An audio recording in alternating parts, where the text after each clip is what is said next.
जिंदाबाद जिंदाबाद जिंदाबाद जिंदाबाद। बाबूराम जी आगे बढ़े, हम तुम्हारा साथ है। बाबूराम जी आगे बढ़े, हम तुम्हारा साथ है। যেহেতু নমিনেশন দাখিল করেছি এবং আমাদের ফুটবল কাজ খুব ভালো চলছে, আশা আছে আমরা উপনির্বাচনে নমিনেশন পেপার জমা দেই এবং আজকে স্কুটিনি ছিল, সেই স্কুটিনি আজকে সম্পূর্ণ হয়েছে।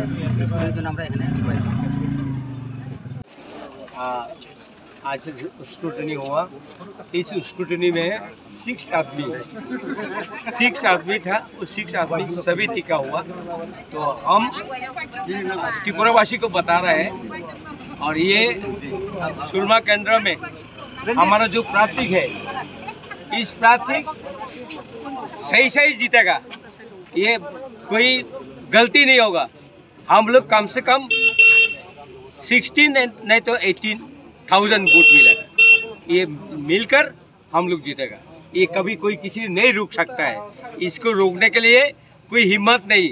सबसे त्रिपुरा मठा का आदमी इस इलाका का जितनी हिंदुस्तानी, मुस्लिम एंड हमारा जनजाति एंड बंगाली एंड मणिपुरी सब उसको सपोर्ट करता है, लेकिन हम लोग जरूर जीतेगा, ये कोई वादा नहीं। इतने ही सबको जनता को मैं नमस्कार करते हो। मैं हलाहली आसाराम बाड़ी का MDC हूँ, मैं त्रिपुरा मठा का एक लीडर हूँ।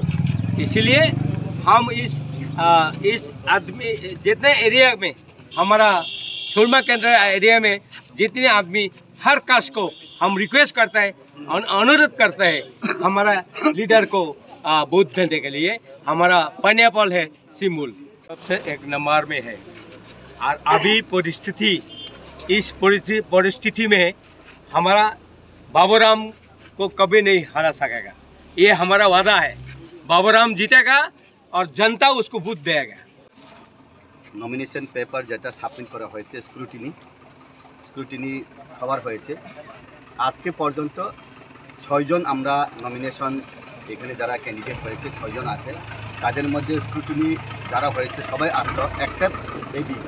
আমরা বাঙালি পার্টি আজকে অ্যাবসেন্ট আছে, তবু 6 জন এখন টেমি সহ 6 জন আজকে সিলেক্টেড। আর আমাদের ক্যান্ডিডেট বাবুরাম সতনামি, এখানে আমরা যা দেখলাম স্ক্রুটিনি করার সময় আমরা অবজারভারের সঙ্গেও মিললাম, এই যে আরও সাহেবও আছেন, আমরা খুব প্রশংসা পাইছি। এখানের মধ্যে সবচেয়ে অ্যাক্টিভ, সবচেয়ে ডাইনামিক, সবচেয়ে কোয়ালিফাইড ক্যান্ডিডেট হইল আমাদের त्रिपुरा मठार बाबूराम सतनामी।